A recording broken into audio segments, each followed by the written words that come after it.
안녕하세요. 인스펙팅룸 엄준입니다.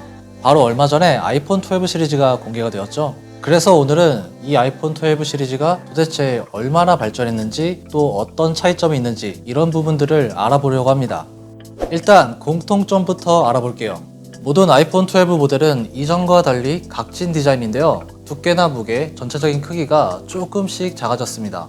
두께의 경우는 4가지 모델 모두 7.4mm를 가지고 있고요. LTE가 아닌 5G로 나왔습니다. 아쉽게도 밀리미터판은 미국 모델에만 적용이 되었어요. 전면에는 모두 세라믹 실드가 들어갔고요. 이 세라믹 실드는 코닝과 협업해서 만든 신소재인데요. 나노 사이즈의 세라믹 크리스탈을 유리에 혼합해서 훨씬 더 견고해졌습니다. 그래서 이전 모델보다 4배 더 좋은 낙하 성능을 가졌다고 합니다.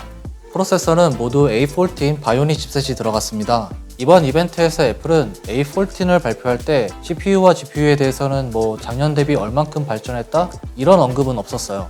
하지만 최초로 5나노 공정이 들어가서 전력 효율성도 많이 좋아졌고 머신러닝도 최대 80% 정도 향상이 되었다고 하는데요.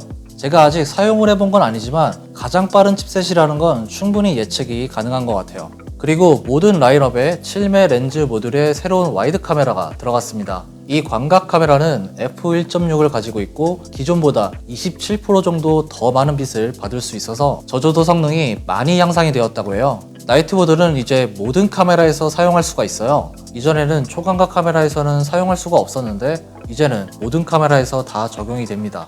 또한 모든 모델은 맥세이프 시스템에 무선 충전을 탑재했습니다. 이 맥세이프의 키포인트는 아이폰 뒷면에 자석으로 무언가를 탁 붙일 수 있다는 건데 맥세이프 충전기도 코일 부분이 탁 붙도록 만들었어요. 여기에 맥세이프 케이스나 카드 지갑 같은 액세서리들을 이용하면 훨씬 더 다양하게 활용할 수가 있습니다. 저는 개인적으로 이번에 나온 카드 지갑이 가장 기대가 되는데요. 애플페이가 안 되는 우리나라에서 상당히 유용하게 쓸 수 있을 것 같아요. 방수에 대해서 보면 모든 모델은 IP68 등급의 방수 방진을 가지고 있습니다. 등급은 작년과 동일하지만 6m에서 30분을 버틸 수 있다고 해요. 조금 더 발전한 거죠. 그리고 박스 구성품에 충전기와 이어팟이 빠지고 C2 라이트닝 케이블만 들어갔습니다. 박스 디자인이 얇아지긴 했지만 이 C타입 충전기가 없는 분들은 전부 다 구매를 해야 되는 상황입니다. 여기까지가 공통적으로 적용된 부분이고요.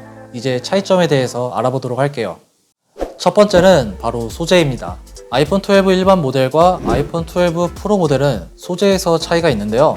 12 일반 모델은 항공 우주 등급의 알루미늄 프레임이 들어가 있고 프로 모델에는 고강도 스테인리스 스틸이 들어가 있습니다. 프로에 들어간 이 스테인리스 스틸은 뭔가 좀 더 반짝반짝하고 매끈한 느낌이 좀 강한 것 같아요.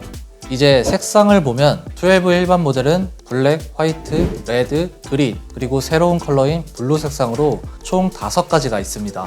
아직 실제로 보진 않았지만 블루는 뭔가 조금 진한 계열의 네이비 컬러 같은데요. 저는 이 블루 컬러가 아주 기대가 됩니다. 그리고 프로 모델은 실버, 골드, 그라파이트, 퍼시픽 블루로 총 4가지 색상이 나왔습니다. 골드 컬러가 조금 새로워졌는데요. 이전보다 금색에 가깝게 나온 것 같은데 진짜 금을 발라놓은 듯한 그런 느낌이에요. 그리고 기존의 스페이스 그레이가 그래파이트로 바뀌었습니다. 이것도 아이폰에는 처음 적용된 컬러인데 기존과 크게 다르지 않을 것 같아요. 그리고 퍼시픽 블루는 11 프로의 미드나잇 그린과 12의 블루 컬러의 중간 정도 컬러라고 생각을 해주시면 될 것 같아요. 이번에 모든 모델에 슈퍼 레티나 XDR 디스플레이가 들어갔는데요. 한마디로 모두 다 OLED가 들어갔어요. 이게 작년에는 프로 모델에만 OLED가 적용이 되었었는데 이제는 일반 모델도 OLED 패널이 같이 들어간 거예요. 그리고 노치는 아쉽게도 그대로이지만 베젤은 많이 얇아졌습니다. 또한 모든 모델에 458ppi로 거의 비슷하게 들어갔는데 미니는 화면이 작아서 그런지 476pp를 가지고 있어요. 그래서 나머지 모델보다 조금 더 선명도가 높다고 할 수 있습니다. 일반 모델과 프로 모델의 디스플레이에서의 가장 큰 차이는 밝기인데요. HDR 컨텐츠에서는 두 라인업 모두 1200니트까지 밝기를 지원하지만 일반적인 상황에서의 최대 밝기는 아이폰 12 일반 모델은 625니트, 프로 모델은 800니트를 지원합니다. 이제 가장 큰 차이점을 보여주는 카메라를 보도록 할게요. 일단 표면적으로 보이는 차이점은 프로 맥스와 프로에만 라이다 센서와 망원 렌즈가 들어갔다는 점이에요. 그리고 프로와 프로 맥스에도 차이가 있는데요. 프로 맥스의 망원 카메라와 광각 렌즈가 조금 더 좋습니다. 망원 카메라에서는 프로 맥스는 f2.2에 2.5배 광학 줌인, 2배 줌아웃, 그리고 65mm의 초점 거리를 가지고 있습니다. 이에 반해 프로는 f2.0의 2배 광학 줌인, 2배 줌아웃, 그리고 52mm의 초점거리를 가지고 있어요. 한마디로 프로 맥스의 초점거리가 더 넓기 때문에 더 멀리 찍을 수가 있는 거예요. 그래서 광학 줌의 범위도 차이가 나게 되는데요. 프로는 4배, 맥스는 5배를 지원합니다. 망원 렌즈가 없는 일반 모델은 2배 줌인 줌아웃만 가능합니다. 디지털 줌에서는 프로 맥스는 12배, 프로는 10배까지 가능한데요. 이것도 0.5배의 광학줌 차이가 만들어내는 차이라고 볼 수가 있습니다. 그리고 광각 렌즈에서는 프로 맥스가 조금 더 큰 센서를 가지고 있는데요. 프로는 1.4 마이크로미터, 프로 맥스는 1.7 마이크로미터 픽셀이 들어갔습니다. 거의 20% 정도 센서가 커진 건데 이것 때문에 프로 맥스가 더 많은 빛을 수용할 수 있고 나이트 모드에서도 좀 더 좋은 사진을 촬영할 수가 있습니다. 이번에 새롭게 선보인 센서 시프트 OIS도 프로 맥스 모델에만 적용이 되었는데요. 프로에 들어간 OIS는 기존과 동일한 방식인 반면 센서 시프트는 센서까지 함께 움직여서 더 크고 빠른 진동도 잘 잡아내는 게 특징입니다. 그리고 프로 라인업에만 라이다 스캐너가 들어갔는데요. 이 라이다 스캐너를 통해 야간 모드에서 인물 사진 모드 촬영이 가능합니다. 특히 라이다 스캐너가 저조도에서 오토포커스를 최대 6배까지 빠르게 잡아준다고 해요. 이외에도 AR 앱에서 활용이 가능할 것으로 보입니다. 하지만 제 생각에는 이 라이다 스캐너를 실사용해서 얼마나 많이 활용할 수 있을지 이런 의문이 좀 드는데요. 그렇게까지 많이 사용할 일은 없을 것 같긴 해요. 그리고 또 새롭게 들어간 게 있죠. 바로 애플 프로 로우입니다. 이것도 프로에만 들어간 건데 한마디로 애플의 새로운 이미지 포맷입니다. 원래 로우는 카메라 센서에 들어오는 이미지 정보를 날 것 그대로 저장하는 거라고 생각하시면 되는데요. 애플 프로 로우는 일단 기본적인 최적의 사진을 만들어내면서 로우 정보도 함께 제공해주는 기능입니다. 그래서 기본적으로 보정된 사진이지만 편집도 가능한 거예요. 제 생각엔 아마도 라이트룸 같은 프로그램을 이용하면 꽤 유용하게 사용할 수 있을 것 같아요. 이번 아이폰 12 시리즈는 모두 돌비 비전 영상 촬영이 가능한데요. 기존 8비트에서 10비트로 HDR 촬영이 가능합니다. 그래서 훨씬 더 많은 색을 표현해줍니다. 이게 8비트에서 10비트 이러면 뭔가 별 차이 안 나 보이는데요. 이게 하늘과 땅 차이라고 생각해 주시면 돼요. 정말 어마어마한 차이예요.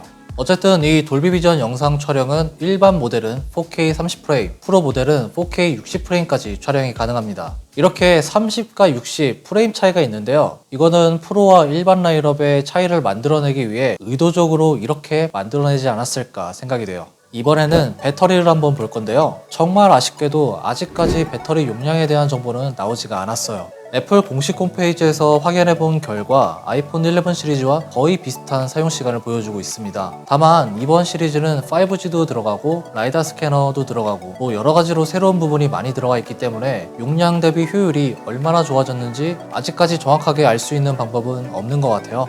그리고 많은 분들이 궁금해하시는 램은 아직까지 애플에서 공식적으로 발표가 되진 않았어요. 하지만 최근 외신의 보도에 따르면 12 일반 라인업은 4GB, 프로는 6GB입니다.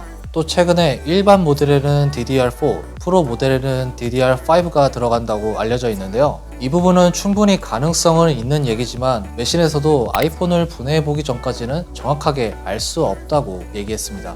그리고 기본 스토리지는 아이폰 12 일반 모델은 64GB로 작년과 동일합니다. 하지만 프로 라인업은 128GB로 기존보다 2배 높아졌어요. 제일 중요한 가격의 경우는 뭔가 올라간 것 같기도 하고 내려간 것 같기도 하고 의견이 굉장히 분분한데요. 아이폰 12 미니의 가격은 64GB 기준 95만원, 아이폰 12는 109만원입니다. 작년에 제일 저렴하게 출시했던 6.1인치 아이폰 11은 99만원이었습니다. 이걸 생각하면 가장 저렴한 모델의 가격은 내려갔다고 볼 수 있고 또 6.1인치 가격은 되려 10만원 더 비싸졌다고 볼 수도 있겠네요.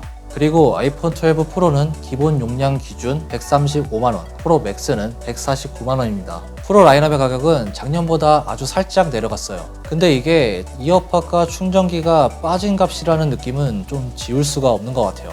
출시는 일단 아이폰 12와 12 프로가 먼저 나오게 되는데요. 10월 23일에 사전 예약이 시작되고 10월 30일에 출시하게 됩니다. 확실히 거의 한 달 정도 기다린 아이폰 11 때보다는 훨씬 더 빨라졌네요. 그리고 미니와 프로 맥스는 11월에 출시가 예상이 되는데요.